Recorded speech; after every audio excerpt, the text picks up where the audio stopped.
Viewers, welcome to my channel BioLearning. PG TRB Zoology 2021க்கான syllabus நம்ம 1 by 1 பார்த்துட்டு இருக்கோம். அதில் வந்து யூனிட் 1 தான் நம்ம இவ்வளோ நாள் பார்த்துட்டு இருந்தோம். பார்ட் 1லேருந்து பார்ட் 12 வரைக்கும் வீடியோ நேற்று போட்டிருக்கோம். அப்புறம் டெஸ்ட்டு வந்து பார்த்தீங்கன்னா ஃபஸ்ட்டு ப்ராக்டிஸ் பேப்பர் 1, 2, 3 3 வந்து கொடுத்துருக்கோம். ப்ராக்டிஸ் பேப்பர் 1 and 2க்கான ஆன்சர்ஸும் நம்ம ஆல்ரெடி ரிவீல் பண்ணியாச்சு. ப்ராக்டிஸ் பேப்பர் 3க்கான ஆன்சர் மட்டும்தான் நம்ம இன்னும் கொடுக்கணும். இப்போ நம்ம வந்து அந்த யூனிட் 1 இல்லாமல் அடிஷ்னலாக நம்ம அனதர் யூனிட்டும் நம்ம சைட் பை சைடு பார்க்க போகிறோம் இனிமே. அது வந்து என்னன்னு பார்த்தீங்கன்னா யூனிட் 5க்கான வீடியோ தான் நான் போட போகிறேன், ஜெனட்டிக்ஸ். ஸோ ஜெனட்டிக்ஸ் யூனிட் வந்து நம்ம சைட் பை சைடு யூனிட் 1 விட்டுற மாட்டேன், அதுவும் வீடியோஸ் வந்துகிட்டே இருக்கும். சைட் பை சைடு இதுவும் புதுசாக இன்ட்ரடியூஸ் பண்ணுறோம். யூனிட் 5ல் பார்ட் 1 நம்ம பார்ட் வைஸ் அகைன் ஜெனட்டிக்ஸ் பார்க்க போகிறோம். ஸோ ஜெனட்டிக்ஸில் இன்றைக்கி நம்ம பார்க்க போகிறது என்ன அப்படின்னா, ஜெனட்டிக்ஸ் சம்மந்தப்பட்ட இன்ட்ரொடக்ஷன் வந்து நம்ம பார்க்க போகிறோம். இன்ட்ரொடக்ஷனே லென்த்தியாக இருக்கிறதுனால இன்ட்ரொடக்ஷன் வீடியோவே உங்களுக்கு வந்து 2 பார்ட்டாக வந்து நான் கொடுத்துருக்கேன். வாங்க வீடியோக்குள்ளே போகலாம்.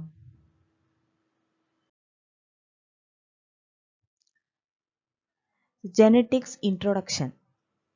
இப்போ ஜெனட்டிக்ஸ் அப்படின்ற பேர் வந்து நம்ம சொன்ன உடனேமே நமக்கு வந்து முதல்ல உடனே ஞாபகத்துக்கு இம்மீடியட்டாக வர்றவர் யார் அப்படின்னா கிரிகர் ஜோஹான் மெண்டல் தான். இந்த கிரிகர் ஜோஹான் மெண்டல் யார் அப்படின்னு பார்த்தீங்கன்னா அவர் தான் ஃபாதர் ஆஃப் ஜெனட்டிக்ஸ். இந்த கிரிகர் ஜோஹான் மெண்டல் வந்து ஃபாதர் ஆஃப் ஜெனட்டிக்ஸ்னு அனௌன்ஸ் பண்ணுறதுக்கு முன்னாடியே கிரிகர் ஜோஹான் மெண்டல் இறந்து போயிட்டார்.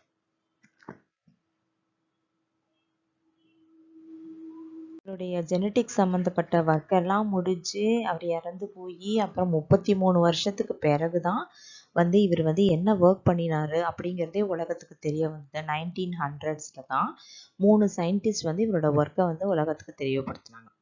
ஸோ ஜோஹன் மெண்டல் வந்து he is considered as the father of genetics அப்படின்னு சொல்கிறோம். ஸோ ஜெனட்டிக்ஸ் அப்படின்னா என்ன, அதில் எதை பற்றி நம்ம படிக்கிறோம் அப்படின்னா, genetics is a science of heredity, பரம்பரை இல்லைன்னா இன்ஹெரிட்டன்ஸ் அப்படின்னு சொல்கிறோம். இன்ஹெரிட்டன்ஸ் அப்படின்னா என்ன அர்த்தம்னா, ஒரு சந்ததியிலேருந்து இன்னொரு சந்ததிக்கு கேரக்டர்ஸ் எப்படி டிரான்ஸ்ஃபர் ஆகுது அப்படிங்கிறத படிக்கிறது தான் என்னது, இன்ஹெரிட்டன்ஸ் ஆஃப் கேரக்டர்ஸ். ஸோ அந்த இன்ஹெரிட்டன்ஸ் ஆஃப் கேரக்டர்ஸை தான் நம்ம ஹெரிடிட்ரி கேரக்டர்ஸ் அப்படின்னு சொல்கிறோம். அதாவது எந்தெந்த பண்புகள் எல்லாம் வந்து ஒரு ஜென்ரேஷன்லேருந்து இன்னொரு ஜென்ரேஷனுக்கு பேரண்ட்ஸ் மூலமாக யங் ஒன்ஸுக்கு ட்ரான்ஸ்ஃபர் ஆகுதோ அந்த பண்புகள் எல்லாத்தையுமே சேர்த்து தான் நம்ம ஹெரிடிட்ரி கேரக்டர்ஸ் அப்படின்னு சொல்கிறோம். அதெல்லாம் எப்படி ஒரு ஜென்ரேஷன்லேருந்து இன்னொரு ஜென்ரேஷனுக்கு போகுது, அதுக்கு என்னெல்லாம் காரணம், இதை பற்றி எல்லாம் படிக்கிறதுக்கு பேர் தான் என்ன அப்படின்னா ஜெனட்டிக்ஸ் அப்படின்னு சொல்கிறோம். So science of heredity and study of characters the transmission from parents to young ones, இது எல்லாத்தையும் பற்றி படிக்கிறது தான் வந்து ஜெனட்டிக்ஸ் அப்படின்னு நம்ம சொல்கிறோம். ஸோ இந்த ஜெனட்டிக்ஸோட ஃபாதர் தான் கிரிகர் ஜோஹன் மெண்டல். இந்த ஜெனட்டிக்ஸ் அப்படிங்கிற வார்த்தையை வந்து சொன்னவர் யாரு அப்படின்னு பார்த்தீங்கன்னா பேட்டிசன் அப்படிங்கிறவர் 1906ல் தான் இதை வந்து சொன்னார். ஜெனட்டிக்ஸ் அப்படிங்கிறது ஒரு ஸ்டடி அப்படிங்கிற அந்த வார்த்தையை காயின் பண்ணது யார் அப்படின்னா பேட்டிசன் இன் 1906. இப்போ நம்ம அடுத்து என்ன பார்க்க போகிறோம் அப்படின்னா ஜெனட்டிக்ஸ் சம்மந்தப்பட்ட தியரிஸ் எல்லாம் பார்க்க போகிறோம். ஜீன் சம்மந்தப்பட்ட தியரி, ஆர் வந்து எப்படி கேரக்டர் டிரான்ஸ்மிட் ஆகுது அப்படிங்கிறத பற்றின தியரி, இதெல்லாம் வந்து நம்ம பார்க்க போகிறோம். ஸோ தியரிஸ் ஆஃப் ஜெனட்டிக்ஸில் வந்து நம்ம ஃபர்ஸ்ட் என்ன தியரி பார்க்குறோம் அப்படின்னு பார்த்தீங்கன்னா வேப்பர் தியரி. இதை யார் சொல்லியிருக்கா அப்படின்னா பித்தாகரஸ் அப்படிங்கிறவர் 600 BC, அதாவது கிறிஸ்து பிறக்கிறதுக்கு முன்னமே அப்பவே வந்து இது ஒரு தியரி வந்து சொல்லியிருக்காங்க, வேப்பர் தியரி அப்படின்னு சொல்லிட்டு. இந்த வேப்பர் தியரியில என்ன சொல்றாங்க அப்படின்னு பார்த்தீங்கன்னா, இவர் என்ன சொல்றாரு, குழந்தை எப்படி பிறக்குது ஆர் எம்ப்ரியோ எப்படி உருவாகுதுன்னு இவர் எப்படி என்ன சொல்றாரு அப்படின்னா, மேலோடைய பாடியில இருந்து ஒரு விதமான மாய்ஸ்ட் வேப்பர், ஒரு ஆவி போன்ற ஒரு சப்ஸ்டன்ஸ் வந்து மேலோட பாடியிலேருந்து ரிலீஸ் ஆகுது. அப்படி ரிலீஸ் ஆகும்போது அது வந்து ஃபீமேலோட உடம்புக்குள்ளே போனால் அது வந்து யூட்ரஸில் கருவை தரிக்க வைக்குது அப்படின்னு சொல்லிட்டு சொல்லாரு. இப்போ நமக்கு இதெல்லாம் பார்க்கறதுக்கு கேட்கறதுக்கும் வேடிக்கையாக இருக்கும், இப்படியெல்லாம் கூடமா சொல்லுவாங்க அப்படின்னு சொல்லிட்டு. பட் அந்த காலத்தில் வந்து அவங்க எப்படி அப்படின்றத ஆராய்ச்சி பண்ணும்போது அவங்க இதெல்லாம் வந்து நம்ம சொல்லியிருக்காங்க. அவங்க ஃபர்ஸ்ட் தாட் அவங்களுக்கு வந்திருக்கு. ஸோ வேப்பர்ஸ் வந்து ரிலீஸ் ஆகிறது மூலமா மேல் தான் ரெஸ்பான்சிபிள், மேலோட உடம்புலேருந்து வேப்பர் ரிலீஸ் ஆகிறது மூலமா ஃபீமேலோடைய யூட்ரஸ்ல எம்ப்ரியோ ஃபார்ம் ஆகுது அப்படின்னு யார் சொன்னா, பித்தாகரஸ்னு சொன்னாங்க. இந்த தியரிக்கு பேரே என்னது அப்படின்னா வேப்பர் தியரி. தியரி நம்பர் 2 வந்து ஃப்ளூயிட் தியரி. ஃப்ளூயிட் தியரி யார் ப்ரப்போஸ் பண்ணா அப்படின்னா எம்பிடஸ் அப்படிங்கிறவர் தான் ஃப்ளூயிட் தியரி வந்து ப்ரப்போஸ் பண்ணியிருக்காரு. இந்த ஃப்ளூயிட் தியரியில் வந்து என்ன சொல்கிறாங்க அப்படின்னா, each parent produces a fluid, that fluid is called a semen அப்படின்னு சொல்கிறாங்க. ரெண்டு பேர், அதாவது ஃபீமேல் மேல் ரெண்டுமே வந்து ஒரு ஃப்ளூயிட் ப்ரொடியூஸ் பண்ணுறாங்க. அந்த ரெண்டு ஃப்ளூயிடுக்குமே என்ன பேர் வைக்கிறாங்க அப்படின்னா செமன் அப்படின்னு சொல்கிறாங்க. இது வந்து எங்கேருந்து அரைஸ் ஆகுது அப்படின்னு பார்த்தீங்கன்னா, ஒருத்தருடைய, அதாவது மதராக இருக்கட்டும் இல்லைன்னா ஃபாதராக இருக்கட்டும், அவங்களோட பாடியில் இருக்கிற ஒவ்வொரு பார்ட்ஸ்லேருந்தும் இந்த ஃப்ளூயிட் அரைஸ் ஆகுது. அரைஸ் ஆகி யூட்ரஸில் இருக்கிற எம்ப்ரியோ டெவலப்மெண்ட்டுக்கு இதுதான் காரணமாக இருக்குது அப்படின்னு சொல்கிறாங்க. அதுதான் ஃப்ளூயிட் தியரி அப்படின்னு சொல்கிறோம். நெக்ஸ்ட் வந்து பார்த்தீங்கன்னா, தேர்டு தியரி வந்து என்ன அப்படின்னா, இது தியரி கிடையாது. இந்த ஃப்ளூயிட் தியரியிலேயே வரக்கூடிய அரிஸ்டாட்டிலோடைய ஒப்பீனியன் இது. அந்த அரிஸ்டாட்டில்னு நேம் வந்திருக்கறனால அது தனியாக இருக்கட்டும் அப்படின்னு சொல்லிட்டு நான் கொடுத்துருக்கேன். ஸோ அரிஸ்டாட்டிலோட ஒப்பீனியன் என்ன இதில் அப்படின்னு பார்த்தீங்கன்னா, அதாவது மேல் ஃபீமேல் ரெண்டு பேருமே ப்ரொடியூஸ் பண்ணுற ஃப்ளூயிடுக்கு பேர் செமன் கிடையாது. மேல் ப்ரொடியூஸ் பண்ணுற ஃப்ளூயிடுக்கு பேர் தான் செமன். ஃபீமேல்லேருந்து வரக்கூடியது வந்து மென்சுரல் ஃப்ளூயிட். இது ரெண்டும் வந்து செக்ஷுவல் இன்டர்கோர்ஸ் போல், அதாவது காம்புலேஷன் போது ரெண்டுமே யுனைட் ஆகி அங்கேருந்து தான் வந்து உங்களுக்கு எம்ப்ரியோ ஃபார்ம் ஆகி ஆஃப்ஸ்ப்ரிங் வருது அப்படின்னு சொன்னது யார் அப்படின்னா அரிஸ்டாட்டில். அவருடைய கருத்து இது. ஃப்ளூயிட் தியரியை பற்றின அரிஸ்டாட்டிலோடைய ஒப்பீனியன். நெக்ஸ்ட் ஃபோர்த் ஒன் வந்து பார்த்தீங்க அப்படின்னா ப்ரீ ஃபார்மேஷன் தியரி அப்படின்னு சொல்கிறோம். ப்ரீ ஃபார்மேஷன் தியரியை யார் ப்ரப்போஸ் பண்ணியிருக்கா அப்படின்னா மால்ஃபிஜி அப்படிங்கிறவர் தான் ப்ரீ ஃபார்மேஷன் தியரி ப்ரப்போஸ் பண்ணியிருக்காரு. இவருடைய காலம் வந்து 1628லேருந்து 1694. தியரி ப்ரப்போஸ் பண்ணதுக்குன்னு தனியாக எந்த பீரியடும் கொடுக்கல. இப்போ இந்த ப்ரீ ஃபார்மேஷன் தியரி அப்படின்னா என்ன அர்த்தம் அப்படின்னு பார்த்தீங்கன்னா, ப்ரீனா என்ன அர்த்தம்? முன்னாடி ஃபார்ம் ஆகுது. என்னது முன்னாடி ஃபார்ம் ஆகுது அப்படின்னு பார்த்தீங்கன்னா, இவர் என்ன சொல்கிறார் அப்படின்னா, கேமெட்டுன்னு சொல்லப்படுற ஃபீமேல் கேமெட்னு சொல்லப்படுற ஓவம், அந்த ஓவம்குள்ள ஆல்ரெடி ஒரு மினி எம்ப்ரியோ வந்து முன்னாடியே ஃபார்ம் ஆகி ரெடியாக இருக்குது அப்படின்னு சொல்கிறார். அந்த மாதிரி ப்ரீஃபார்மான எம்ப்ரியோவுக்கு என்ன பேர் சொல்கிறார் அப்படின்னா, இட் இஸ் கால்ட் அஸ் ஹோமன்குலஸ். அதை வந்து ஹோமன்குலஸ் அப்படின்னு சொல்கிறார். இதை மினியேச்சர் ஆஃப் த அடல்ட்னும் சொல்லலாம். அடல்ட் மாதிரியே சின்னதாக சைஸில் ஒன்று வந்து ஓவம்குள்ளே ஆல்ரெடி உட்காந்துட்ருக்கு.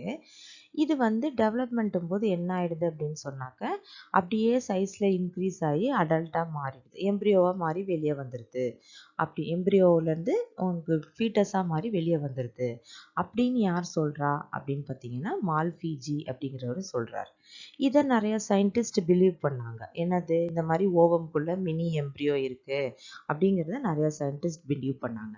இப்போ எந்தெந்த சயின்டிஸ்ட் எல்லாம் ஓவம்குள்ளே இந்த மாதிரி already miniature of the adult இருக்குன்னு பிலீவ் பண்ணாங்களோ அந்த குரூப் ஆஃப் சயின்டிஸ்ட்டுக்கு என்ன பேர் சொன்னாங்க அப்படின்னா ஓவிஸ் அப்படின்னு சொன்னாங்க.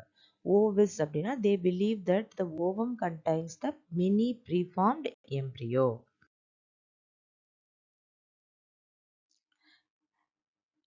இதில் இன்னொரு டைப் ஆஃப் சயின்டிஸ்ட்லாம் இருந்தாங்க. அவங்கெல்லாம் பார்த்தீங்கன்னா அதில் வந்து லியூவன் ஹாக்கும் ஒருத்தர்.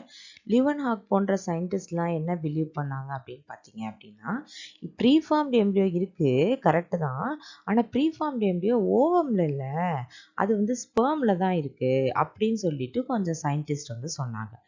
எந்தெந்த சயின்டிஸ்டெல்லாம் இந்த மாதிரி ப்ரீஃபார்ம்டு எம்ப்ரியோ வந்து ஸ்பெர்மில் இருக்குது அப்படின்னு நம்பினாங்களோ அந்த சயின்டிஸ்டுக்கெல்லாம் என்ன பேர் சொல்கிறாங்க அப்படின்னா they are called as animalculists அப்படின்னு சொல்கிறாங்க. ஸோ இதில் வந்து நம்ம மொத்தம் 3 டேர்ம் சொல்லியிருக்கோம். ஒன்று வந்து என்னன்னா ஹோமன்குலஸ். ஹோமன்குலஸ் அப்படிங்கிறது என்ன அப்படின்னா this is the miniature of the adult.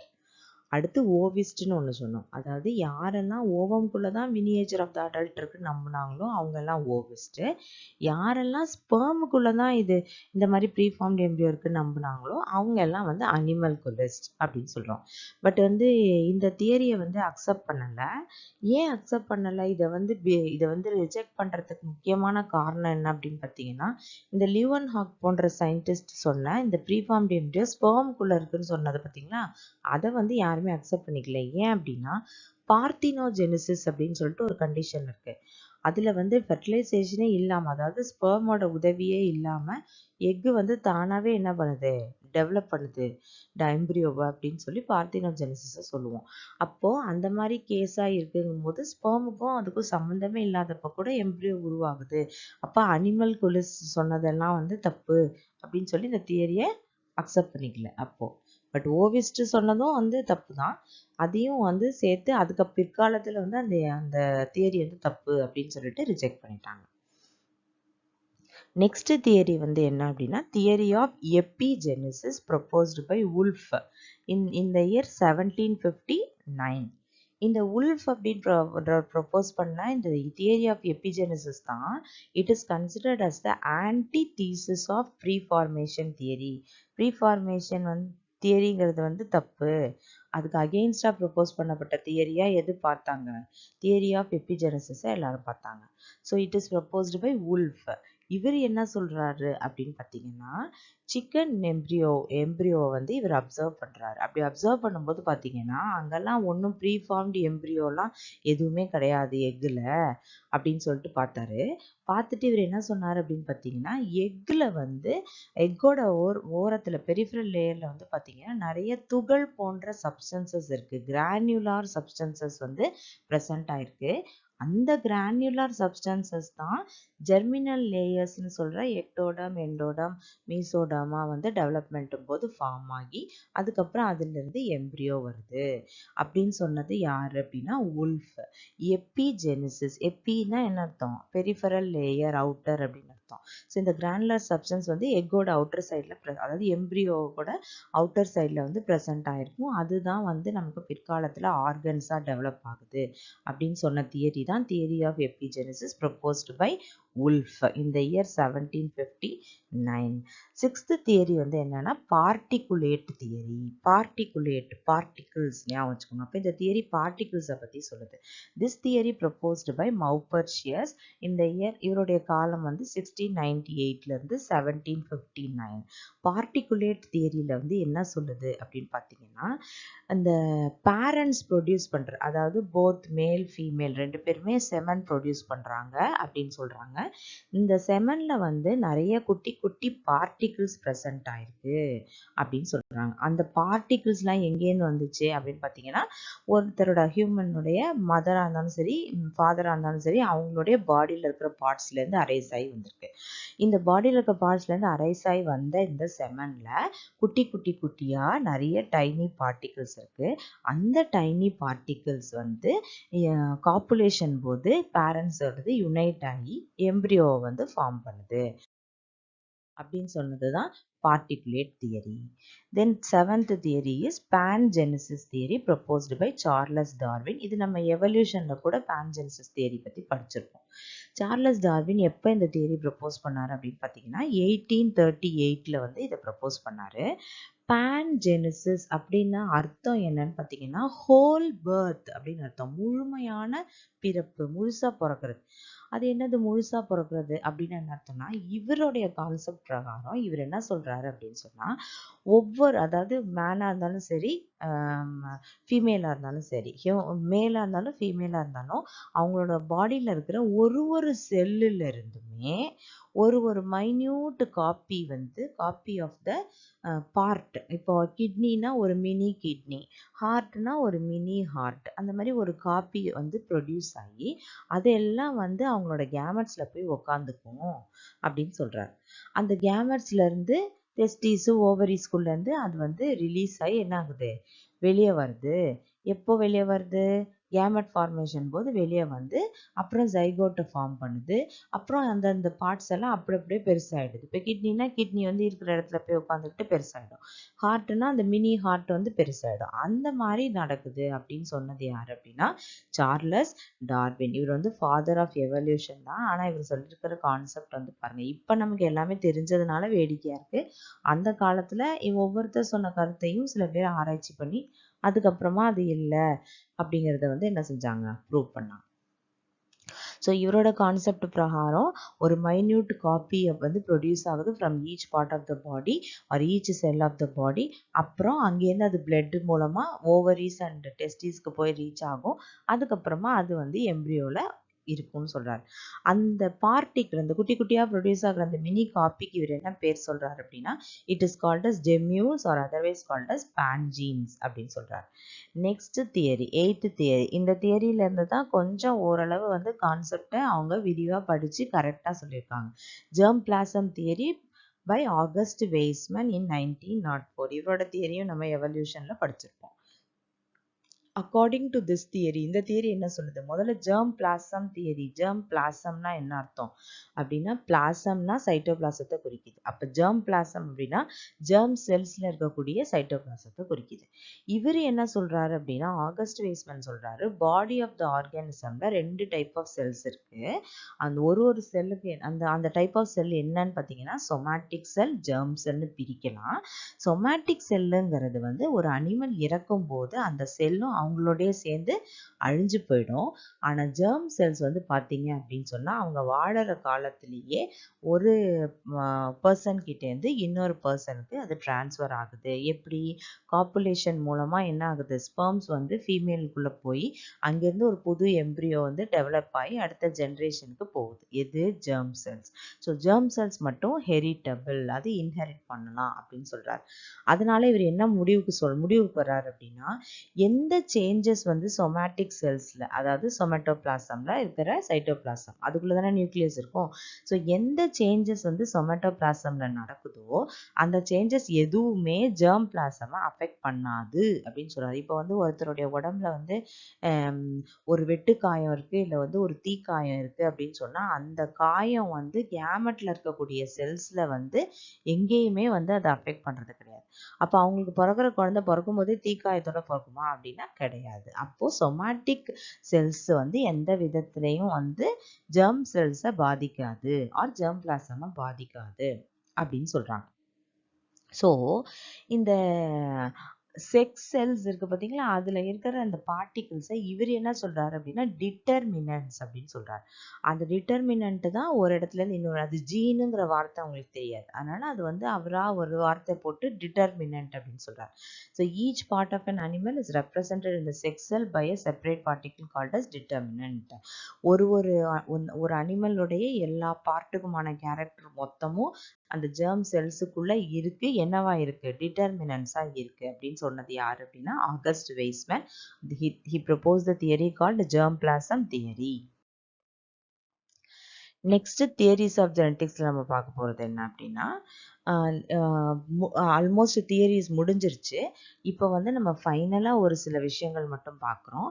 9th one வந்து என்னென்னா ஜேம்ஸ் டிவே வாட்சன். இவர் யார் அப்படின்னா நமக்கு தெரியும், வாட்சன் அண்ட் கிரிக் படிச்சிருப்போம் நம்ம. இவர் வந்து co-discoverer of the structure of DNA. இதெல்லாம் கொஞ்சம் அடிஷ்னலாக நம்ம இன்ஃபர்மேஷன் கொடுத்துருக்கோம். அவ்வளோதான், தியரிஸ் வந்து முடிஞ்சிருச்சு நமக்கு. நெக்ஸ்ட் வந்து வாட்சன், அப்புறம் ஃப்ரான்சிஸ் கிரிக்கு, அப்புறம் வந்து மௌரிஸ் வில்கின்ஸ், இவங்க 3 பேருக்குமே வந்து 1962ல் நோபல் ப்ரைஸ் கிடச்சிது. எந்த பிரான்ச்லனா ஃபிசியாலஜி ஆஃப் மெடிசனில் கிடச்சிது.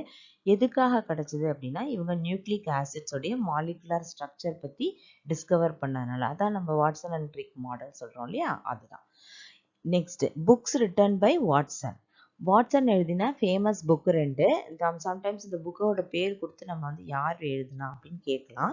த molecular biology of gene in 1965, அப்புறம் த டபுள் ஹெலிக்ஸ் 1968. இந்த 2 புக்கும் வந்து எழுதினது யார் அப்படின்னா வாட்சன். நீங்கள் ஞாபகம் வச்சுக்கோங்க, வாட்சன் அண்ட் கிரிக் அப்படின்னு சொன்னாலே structure of DNA, nucleic acid சம்மந்தப்பட்டது ஞாபகம் வச்சுக்கோங்க. ஸோ அப்போ உங்களுக்கு இந்த புக்கு வந்து ஈஸியாக உங்களால் ஞாபகம் வச்சுக்க முடியும் யார் எழுதுனா அப்படின்ட்டு. So molecular biology of gene, double helix, இது 2 புக்கையுமே பப்ளிஷ் பண்ணது எழுதினது யார், ஆத்தர் யாருன்னா வாட்சன். நெக்ஸ்ட் வந்து நம்ம தியரிஸ் முடிச்சிட்டோம். இப்போ அடுத்தது மெண்டலிசம் அப்படிங்கிற கான்செப்டுக்குள்ளே போகிறோம். இப்போ மெண்டலிசம் அப்படின்னா என்ன அப்படின்னா, மெண்டலுடைய கான்செப்ட்ஸ் எல்லாம் கலெக்டிவாக சேர்த்து ஒரு பேர் கொடுக்குறோம், அதுதான் மெண்டலிசம் அப்படின்னு சொல்கிறோம். So contribution of Mendel to genetics. அவர் ஜெனட்டிக்ஸுக்காக என்னென்ன விஷயங்களை சொல்லியிருக்காரோ அது எல்லாமே மொத்தமாக சேர்த்து தொகுப்பாக மெண்டலிசம் அப்படின்னு சொல்கிறோம். இப்போ இவர் மெண்டல் வந்து எந்த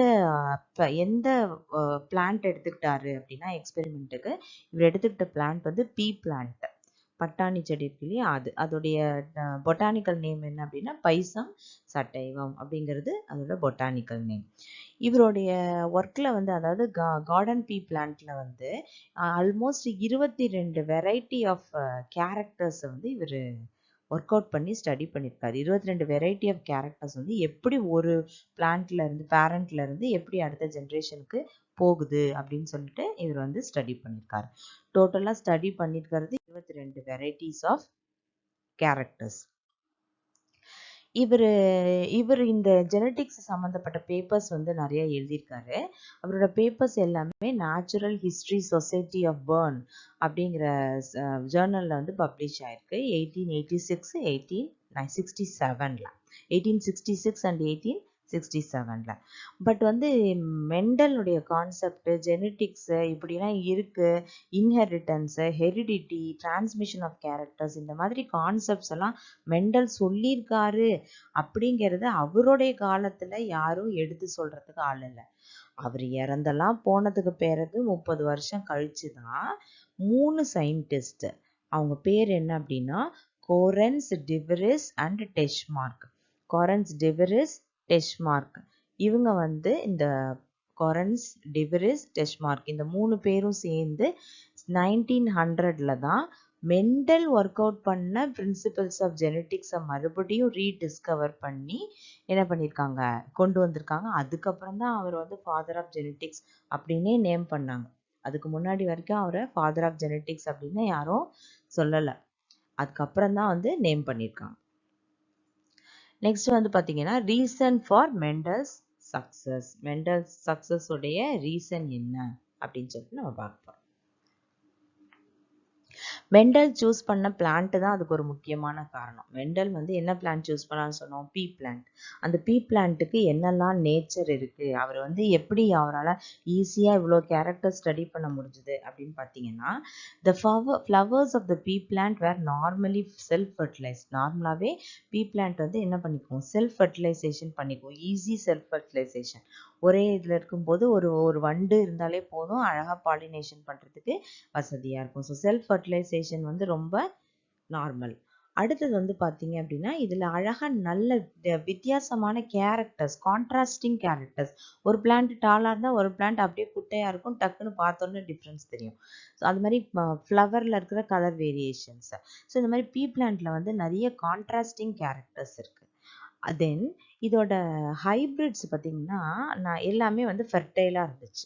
அது ஒரு முக்கியமான காரணம். ஹைப்ரிட்ஸ் வந்து ஃபெர்டைலாக இருந்துச்சுன்னா தான் அடுத்தது எப்படி வந்து கேமெட் செக்ரிகேட் ஆகுதுங்கிறத படிக்க முடியும். அதுக்கப்புறம் செல்ஃப் ஃபர்டிலைசேஷன் மட்டும் இல்லாமல் கிராஸ் பாலினேஷனும் வந்து இதில் ரொம்ப ஈஸியாக பண்ண முடியுது. அடுத்தது பார்த்தீங்கன்னா இதில் வந்து இவர் எடுத்துக்கிட்ட 7 கேரக்டர்ஸ் வந்து ரொம்ப முக்கியமாக பேசப்படுது. 22 வெரைட்டி ஆஃப் கேரக்டர்ஸ் படிச்சிருக்கிறாரு. அது 22 வெரைட்டிஸில் வந்து பார்த்தீங்கன்னா 7 முக்கியமான பண்புகள் வந்து அவர் பண்ணின எக்ஸ்பெரிமெண்ட்டில் அதை வச்சு தான் நம்ம படிச்சுட்ருக்கோம். ஸோ இந்த genes for the 7 pairs of characters are located on the 7 separate homologous pairs of chromosome. 7 different கேரக்டரும் 7 ஹோமோலாகஸ் குரோமோசோம்ஸில் வந்து லொக்கேட் இருந்துச்சு அப்படின்னு சொல்கிறாங்க. ஹோமோலாகஸ் குரோமோசோம்னா என்னன்னு நம்ம பின்னாடி பார்க்க போகிறோம். ஸோ இதில் வந்து பார்த்தீங்கன்னா பியூர் ப்ரீட்ஸ் வந்து அவைலபிளாக இருந்தது. அப்போது வந்து ஈஸியாக என்ன பண்ண முடியும், ஹைப்ரிட்ஸை உருவாக்கி கிராஸ் ஸ்டடி பண்ணுறதுக்கு வசதியாக இருந்துச்சு. அதுக்கப்புறம் பார்த்தீங்க அப்படின்னா இவர் வந்து எல்லாத்தையும் ஒரே நேரத்தில் படிக்கல. அப்போ என்ன செஞ்சார் அப்படின்னு பார்த்தீங்கன்னா 1 by 1 ஒரு கேரக்டராக தான் ஒரு நேரம் எடுத்துக்கிட்டாருன்னா ஃபஸ்ட்டு எக்ஸ்பெரிமெண்ட்னா அதில் ஒரு கேரக்டர் மட்டும் படித்தார். அப்படி 1 by 1 தான் படித்து அவர் எக்ஸ்பெரிமெண்ட்டை வந்து ரெக்கார்ட் பண்ணிக்கிட்டார். அப்படி ரெக்கார்ட் பண்ணும்போது அவர் நிறைய ஸ்டாட்டிஸ்டிக்கல் ரெக்கார்ட்ஸ் மெயின்டைன் பண்ணார் ரிசல்ட்ஸுக்கு. அது வந்து ரொம்ப வசதியாக இருந்தது கேல்குலேஷன் பண்ணுறதுக்கு. இந்த பீ பிளான்ட்டை சூஸ் பண்ணதுக்கு முக்கியமான காரணம் என்ன அப்படின்னு பார்த்தீங்கன்னா பீ பிளான்ட்டோடைய லைஃப் ஸ்பேன் வந்து பார்த்தீங்கன்னா ரொம்ப கம்மி தான். ஷார்ட் க்ரோத் பீரியட், சீக்கிரமாக வளர்ந்துடும். இப்போது ஒரு எக்ஸ்பெரிமெண்ட்டுக்கு எடுக்கக்கூடிய எந்த ஆர்கானிசமோ பிளான்ட்டோ எதுவாக இருந்தாலும் அடுத்த ஜென்ரேஷனை சீக்கிரமாக உருவாக்கினா தான் நம்ம ஸ்டடி பண்ண முடியும், இல்லைன்னா ஸ்டடி பண்ண முடியாது. இப்போ ஒரு பிளான்ட் வந்து நம்ம டெஸ்ட்டுக்கு எடுத்துக்கிறோம். அந்த பிளான்ட் வந்து க்ரோ ஆகி அது கேரக்டர வெளிய காட்டுறதுக்கே 6 மாசம் ஆகுது அப்படின்னு சொன்னா, நம்ம அந்த மாரி பிளான்ட்ட வந்து நம்ம சூஸ் பண்ணணும் அப்படின்னா, நம்மளால நெறைய கேரக்டர்ஸ படிக்க முடியாது.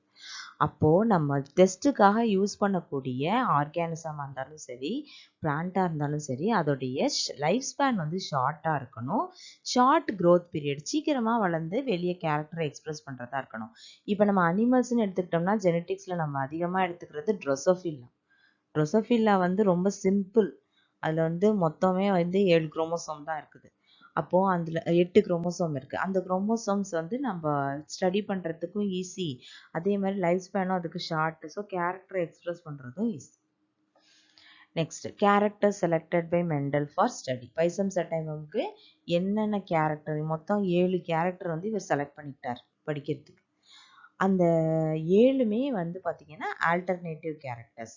இப்போ நான் சொன்னோம் இல்லையா, ஒரு செடி வந்து ஹைட்டா இருக்கு அப்படின்னா இன்னொரு செடி குட்டையா இருக்கும். அப்படியே அதுக்கு ஆப்போசிட்ல இருக்கும். அப்போ ஹைட்டா இருக்கு அப்படின்னா டுவார்ஃபா இருக்கு இன்னொன்னு அப்படின்னு அர்த்தம். சரியா? ஸோ அந்த மாதிரி 7 வித்தியாசமான கேரக்டர்ஸை ஆல்டர்னேட் கேரக்டரா இருக்கிற மாதிரி பார்த்து எடுத்துக்கிட்டாரு. இப்போ நம்ம காட்ட போற டேபிள் தான் அந்த கேரக்டர்ஸ் என்னென்ன அப்படின்னு சொல்லிட்டு நம்ம பார்க்கணும். மொத்தம் 7 கேரக்டர்ஸ். இதில் வந்து எதெல்லாம் ஆல்டர்னேட்டிவ் கேரக்டர்ஸ் அப்படின்னு எடுத்துக்கிட்டாலே ஒன்று டாமினன்ட் கேரக்டராக இருக்கும், இன்னொன்று வந்து எப்படி இருக்கும்னா ரெசிசிவாக இருக்கும். இல்லை எது டாமினன்ட் எது ரெசிசிவ் அப்படின்றது இந்த டேபிளில் கொடுத்துருக்கோம். ஸோ இவர் எடுத்துக்கிட்டது வந்து என்னென்னா லெங்த் ஆஃப் த ஸ்டெம்மோடைய லெங்த். டால் வந்து டாமினன்ட் கேரக்டர், டுவார்ஃப் வந்து ரெசிசிவ் கேரக்டர். அடுத்தது பொசிஷன் ஆஃப் த ஃப்ளவரோட பொசிஷன் பார்த்தீங்கன்னா ஆக்சியல், டெர்மினல். ஆக்சியல்னா இப்படி சைடில் இருக்கும். அடுத்தது வந்து பார்த்தீங்கன்னா ஃப்ளவர் வந்து அப்படி டெர்மினல் எண்டில் வந்து ஃபார்ம் ஆகும். நெக்ஸ்ட் வந்து கலர் ஆஃப் த பாட் வந்து என்ன அப்படின்னு சொன்னால் அந்த எடுத்துக்கிட்டோம் அப்படின்னா அந்த பட்டாணி வந்து பார்த்தீங்கன்னா பட்டாணி நம்ம உரிக்கும் போது பார்த்தீங்கன்னா அங்கங்கே 1 2 3 4ன்னு இப்படி பட்டாணி அரேஞ்ச் ஆயிருக்கும். அதுதான் நம்ம பாடுன்னு சொல்கிறோம். பாடுன்னா அதோடைய உரை. So colour of the pod வந்து க்ரீன் கலரில் இருக்கிறது, எல்லோ கலரில் இருக்கிறது. க்ரீன் வந்து டாமினன்ட், எல்லோ வந்து ரெசிசிவ். அடுத்தது கலர் ஆஃப் த காட்டிலிடன் உள்ளுக்குள்ளே இருக்கக்கூடிய அந்த விதை. அந்த காட்டிலிடனுடைய கலர் வந்து பார்த்தீங்கன்னா எல்லோ வந்து டாமினன்ட், க்ரீன் வந்து ரெசிசிவ். அடுத்தது கலர் ஆஃப் த சீட். இந்த கலர் எல்லாம் ஒன்றா கொடுத்துருக்கேன். Colour of pod, cotyledon, seed. ஓகேவா? அதுக்காக கொடுத்துருக்கேன். இதில் வந்து இது அப்படியே மாறி வரும். பாட் வந்து க்ரீன் டாமினன்ட்டு, எல்லோ வந்து ரெசிசிவ். வேற காட்டிலிடனில் வந்து எல்லோ வந்து டாமினன்ட்டு, ரெசிசிவ் வந்து க்ரீன். நெக்ஸ்ட் வந்து கலர் ஆஃப் த சீட் கோட்டோட கலர் வந்து பார்த்தீங்கன்னா கலர்டும் இருக்குது, ஒயிட்டும் இருக்குது. அடுத்தது ஷேப் ஆஃப் த பாட் வந்து இன்ஃப்ளேட்டட், கன்ஸ்ட்ரிக்டட். இன்ஃப்ளேட்டட் அப்படின்னா வெளியே இருந்து பார்த்தீங்க அப்படின்னு சொன்னால் அப்படியே உப்பி இருக்கும். ஒரு பட்டாணி எடுத்து பார்த்தீங்கன்னா அப்படியே உப்பலாக இருந்துச்சு அப்படின்னா அது inflated, dominant.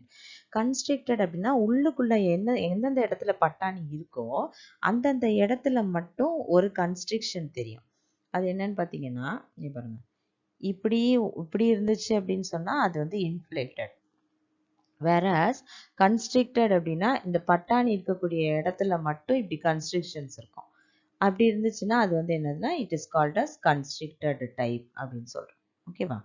Then next one is shape of the pod வந்து இன்ஃப்ளேட்டட், கன்ஸ்ட்ரிக்டட். நெக்ஸ்ட் வந்து ஷேப் ஆஃப் த சீட்ஸ். விதையோடைய ஷேப் வந்து எப்படி இருக்கும் அப்படின்னா ரவுண்டாக இருக்கும், விரிங்கிள்டாக இருக்கும். விரிங்கிள்ட்னா சுருக்கமாக இருக்குது.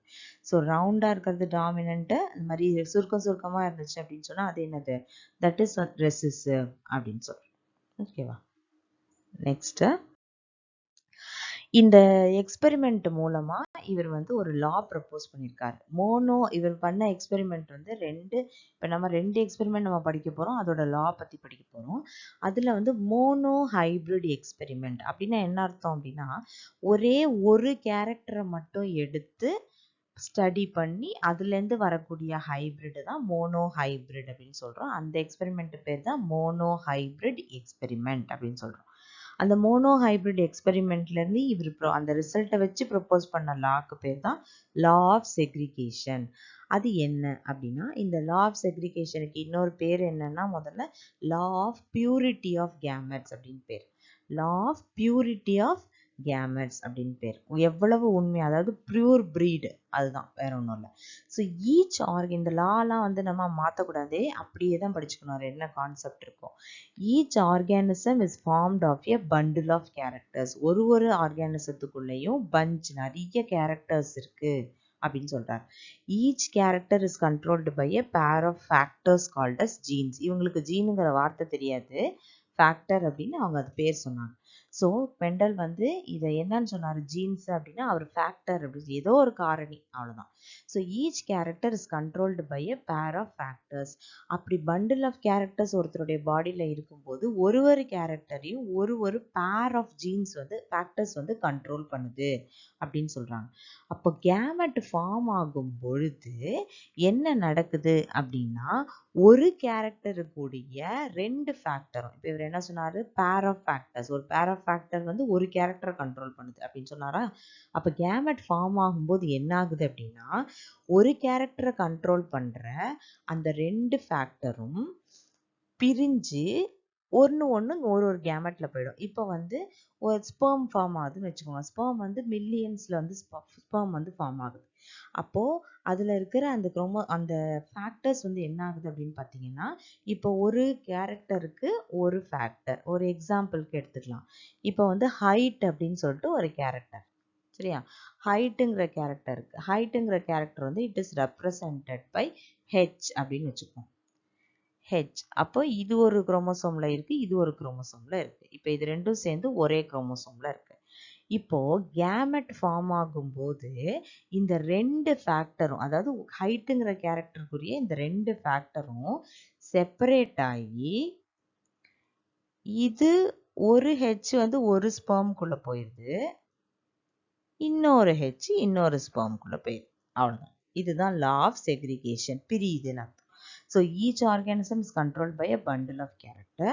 Each character is controlled by a pair of factor, which is also called as genes. இப்போ நமக்கு தெரியறதுக்காக ஜீன் அப்படின்னு நம்ம போட்டிருக்கோம். During gamete formation, the two factors of a character separate. ஒரு கேரக்டருக்குரிய ரெண்டு ஃபேக்டர் செப்பரேட் ஆகி ரெண்டு டிஃப்ரெண்ட் கேமெட்குள்ள அது போயிடுது. என்டர் டிஃப்ரெண்ட் கேமெட்ஸ் அப்படின்னு சொல்றாரு. இதுதான் வந்து லா ஆஃப் செக்ரிகேஷன் அப்படின்னு சொல்றோம். Monohybrid experiment. இது என்ன எக்ஸ்பெரிமெண்ட்? இது நம்ம எல்லாருமே வழியாக ரொம்ப சின்ன கிளாஸ்லேருந்து படிச்சுட்டு வரக்கூடிய எக்ஸ்பெரிமெண்ட் தான். ரெண்டு பிளான்ட்டை கிராஸ் பண்ணுறாரு, டிஃப்ரெண்ட் இன் ஒன் கேரக்டர். ஒரு கேரக்டர் மட்டும் ஸ்டடிக்கு எடுத்துக்கிறாங்க. ஸோ ரெண்டு பிளான்ட்டு, ரெண்டு டிஃப்ரெண்ட் பிளான்ட், ஒரு கேரக்டரில் வித்தியாசமாக இருக்கக்கூடிய ரெண்டு டிஃப்ரெண்ட் பிளான்ட் எடுத்துக்கிட்டு அந்த ரெண்டு டிஃப்ரெண்ட் பிளான்ட்டை கிராஸ் பண்ணி ரிசல்ட் என்னன்னு பார்க்குறாரு. அதுதான் மோனோஹைபிரிட் கிராஸ். இந்த மோனோஹைபிரிட் கிராஸை வச்சு தான் இந்த மெண்டல் வந்து law of segregation or law of purity of கேமெட்ஸை ப்ரப்போஸ் பண்ணியிருக்காரு. இங்கே நம்ம எடுத்துக்கிற பீ பிளான்ட் வந்து ஒரு கேரக்டர் சொல்லியிருக்கோமா, அப்போ ஹைட் அப்படிங்கிற ஒரு கேரக்டர் இவர் எடுத்துக்கிறாரு. டால் பிளான்ட்டு, டுவார்ஃப் பிளான்ட்டு ரெண்டுமே பியூர் பிரீட்ஸ் தான். டால் வந்து பியூர் பிரீடு, டார்ஃபும் வந்து பியூர் பிரீடு. இப்போ இந்த மோனோஹைபிரிட் எக்ஸ்பெரிமெண்ட்டில் பேரண்ட்ஸ் யார் அப்படின்னு பார்த்தீங்கன்னா, டால் பிளான்ட் அப்படிங்கிறதும் ஒரு பேரண்ட்டு, டுவார்ஃப் பிளான்ட் அப்படிங்கிறது ஒரு பேரண்ட். இப்போ நம்ம ஏற்கனவே கான்ட்ராஸ்டிங் கேரக்டர்ஸ் பற்றி நம்ம ஆல்ரெடி சொல்லி ஒரு டேபிள் கொடுத்துருக்கோம்.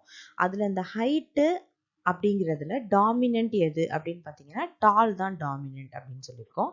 டுவார்ஃப் வந்து என்னது, ரெசிசிவ் அப்படின்னு சொல்லியிருக்கோம். அதனால தான் அந்த டீயை வந்து நம்ம ஸ்மாலில் போட்டிருக்கோம்.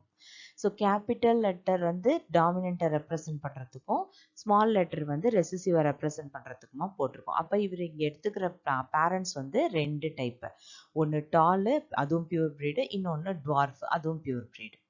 இப்போ இந்த பேரண்ட்ஸ் ரெண்டையும் கிராஸ் பண்ணும்போது, அதாவது capital T into small T, டாலையும் டுவார்ஃபையும் கிராஸ் பண்ணும்போது நம்ம ஏற்கனவே என்ன சொல்லியிருக்கோம், லா ஆஃப் செக்ரிகேஷன் பிரகாரம் ஒரு கேரக்டரை ரெப்ரசன்ட் பண்ணக்கூடிய ரெண்டு வித்தியாசமான ஃபேக்டர்ஸ். அப்போ ஒரு கேரக்டரை ரெப்ரசன்ட் பண்ணக்கூடிய ரெண்டு வித்தியாசமான ஃபேக்டர் கேமெட் ஃபார்ம் ஆகும்போது என்ன நடக்கும்னு சொல்லியிருக்கோம், ரெண்டா பிரிஞ்சிரும் அப்படின்னு சொல்லியிருக்கோம். ஸோ இந்த கேமெட் வந்து என்ன ஆயிடுது, ரெண்டா பிரிஞ்சிருது.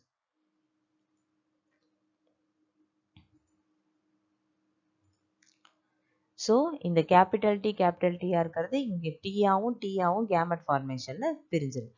அதே மாதிரி இங்கே வந்து பார்த்தீங்க அப்படின்னு சொன்னால் இந்த ரெசிசிவாக இருக்கிறது வந்து என்ன ஆகுது அப்படின்னு பார்த்தீங்கன்னா அதுலேயும் பார்த்தீங்கன்னா ஸ்மால் டி ஒரு கேமெட்லேயும் இன்னொரு ஸ்மால் டி இன்னொரு கேமெட்டுக்குள்ளேயும் செக்ரிகேட் ஆகிடுது. அப்போது F1 ஜென்ரேஷன் ஃபார்ம் ஆகும்போது இதில் இருக்கிற ஒரு டீயும் கம்பைன் ஆகி நமக்கு ஒரு ஹைபிரிட் கிடைக்கும். அதுதான் கேபிட்டல் டி ஸ்மால் டி ஒரு ஹைபிரிட் கிடைக்குது. அதுதான் இது F1 ஜென்ரேஷனில் ஃபார்ம் ஆன இந்த T capital T small T. இப்போ கேபிட்டல் டி அதாவது ஒரே ஒரு டாமினன்ட் ஜீன் வந்துருச்சுனாலே அது டாமினன்ட்டோடைய கேரக்டரை தான் ரெப்ரசன்ட் பண்ணும். அப்போது இந்த இடத்துல எல்லா பிளான்ட்டுமே வெளியே வந்து பார்க்கும்போது அதாவது தோட்டத்தில் போய் நீங்கள் நின்று பார்த்தீங்க அப்படின்னு சொன்னால் எல்லா பிளான்ட்டும் எப்படி இருக்குது டாலாக தான் இருக்குது. ஆனால் அவர் எதையும் கிராஸ் பண்ணார், டால் பிளான்ட்டையும் டுவார்ஃப் பிளான்ட்டையும் கிராஸ் பண்ணார். கிராஸ் பண்ணிவிட்டு F1 ஜென்ரேஷன் போய் பார்த்தோம்னா எல்லா பிளான்ட்டும் நமக்கு எப்படி கிடச்சிருக்கு டாலாக தான் கிடச்சிருக்கு. அங்கே டுவார்ஃப் பிளான்ட்டையே காணோம். ஆனால் இந்த டால் பிளான்ட்டோடைய ஜீனுன்னு உள்ளே போய் பார்த்தோம்னா அதில் வந்து பார்த்தீங்கன்னா இங்கேருந்து ஒரு கேபிட்டல் டி தான் வந்திருக்கு, இன்னொரு ஸ்மால் டி வந்து இங்கேருந்து வந்திருக்கு. சரியா? ஸோ ஒரு டாமினன்ட் ஜீன் இருக்கிறதுனால இது டாமினன்ட் கேரக்டரை எக்ஸ்பிரஸ் பண்ணுது. இப்போ அடுத்தது என்ன செய்கிறாரு அப்படின்னா இந்த F1ல கிடச்சிச்சு பார்த்தீங்களா, அந்த F1ல இருக்கிற tall plants with the genes capital T small T அந்த F1 பிளான்ட்ஸை கிராஸ் பண்ணுறாரு. இங்கே கிராஸ் பண்ணியிருக்காரா capital T small T tall plant. So இப்போ இந்த F1 பிளான்ட்ஸை கிராஸ் பண்ணும்போது இங்கேயும் மறுபடியும் என்ன நடக்கும் லா ஆஃப் செக்ரிகேஷன். அப்போ லா ஆஃப் செக்ரிகேஷனில் இதுவும் ரெண்டு டைப் ஆஃப் கேமெட்டை ஃபார்ம் பண்ணிடும். மறுபடியும் இந்த கேபிட்டல் டியும் இந்த ஸ்மால் டியும் என்ன ஆகிடுது செப்பரேட் ஆகிடும். அதே மாதிரி இங்கேயும் பார்த்தீங்கன்னா capital T small T law of செக்ரிகேஷனில் பிரிஞ்சிருக்கு. இப்போ பிரிஞ்சதுக்கப்புறம் இவங்க இது ஒரு கேமெட்டில் இருக்குது, இது ஒரு கேமெட்டில் இருக்குது, இது ஒரு கேமெட்டில் இருக்குது, இது ஒரு கேமெட்டில் இருக்குது. அப்போது மறுபடியும் இவங்க என்ன செய்வாங்க யுனைட் ஆவாங்க.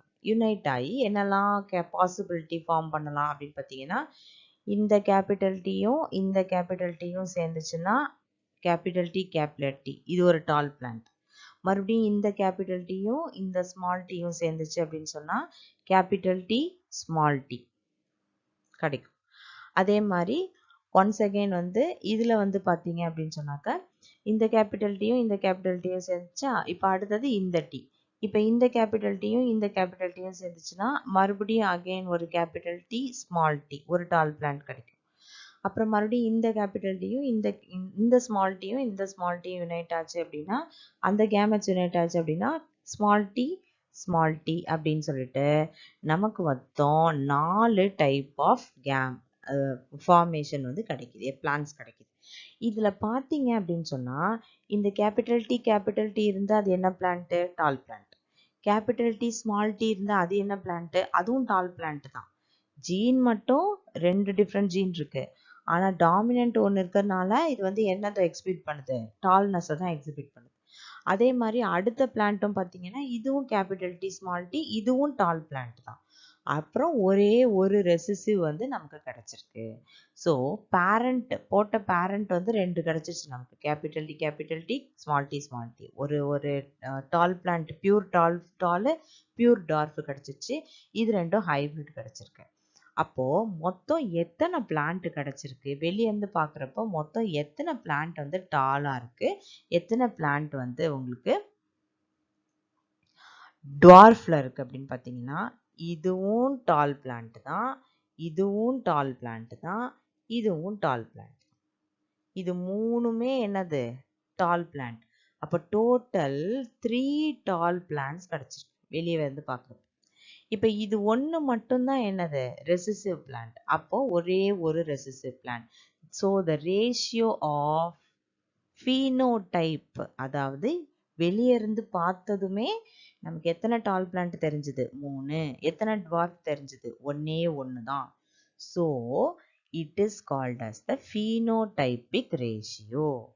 ஸோ F2 ஜென்ரேஷனில் டால் பிளான்ட் வந்து 75%ம் டுவார்ஃப் பிளான்ட் வந்து 25%ம் கிடச்சிருக்கு.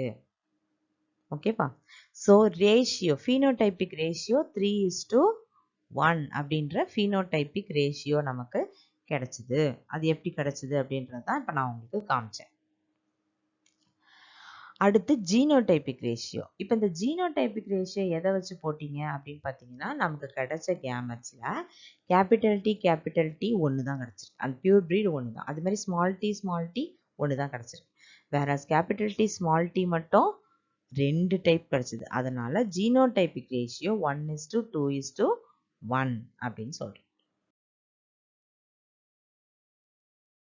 ஜெனட்டிக்ஸ் யூனிட் 5ல பார்ட் 1 வீடியோ வந்து நம்ம கம்ப்ளீட் பண்ணியிருக்கோம். நெக்ஸ்ட் பார்ட்டில் வந்து நம்ம மெண்டலுடைய டைஹைபிரிட் எக்ஸ்பெரிமெண்ட், அதுக்கப்புறம் சில ஜெனட்டிக் டேர்ம்ஸ் நம்ம பார்க்க போகிறோம். பயோ லேர்னிங் சேனல் ஃபஸ்ட்டு பார்க்குற வியூவர்ஸ் வந்து வியூவர்ஸாக மட்டும் இல்லாமல் சீக்கிரமாக சப்ஸ்கிரைப் பட்டன் கிளிக் பண்ணி சப்ஸ்கிரைபர்ஸாக மாறுங்க. நோட்டிஃபிகேஷனுக்கு பெல் ஐக்கான் கிளிக் பண்ணுங்கள். நம்ம வந்து டெய்லி வீடியோஸ் அப்டேட் பண்ணிகிட்ருக்கோம். ஸோ தட் உங்களுக்கு நோட்டிஃபிகேஷன் வரும். உங்களுடைய வேல்யூபிள் கமெண்ட்ஸ் வந்து எங்களுக்கு கொடுங்க. இந்த வீடியோ பிடிச்சிருந்ததுன்னா நீங்கள் லைக் பண்ணுங்கள், ஷேர் பண்ணுங்கள். நம்ம வந்து இந்த வீடியோவில் யூனிட் 1க்கான கடைசி லிங்க், அதாவது பார்ட் 12உடைய லிங்க் மட்டும் நான் கொடுக்குறேன். அதை கிளிக் பண்ணிவிட்டு நீங்கள் உள்ளே போனீங்க அப்படின்னு சொன்னால் உங்களுக்கு ஃபர்தர் லிங்க்ஸ், ப்ரீவியஸ் லிங்க்ஸ் வந்து அந்த வீடியோலேருந்து உங்களுக்கு கிடைச்சிரும். தேங்க்ஸ் ஃபார் வாட்சிங். Stay tune for next video.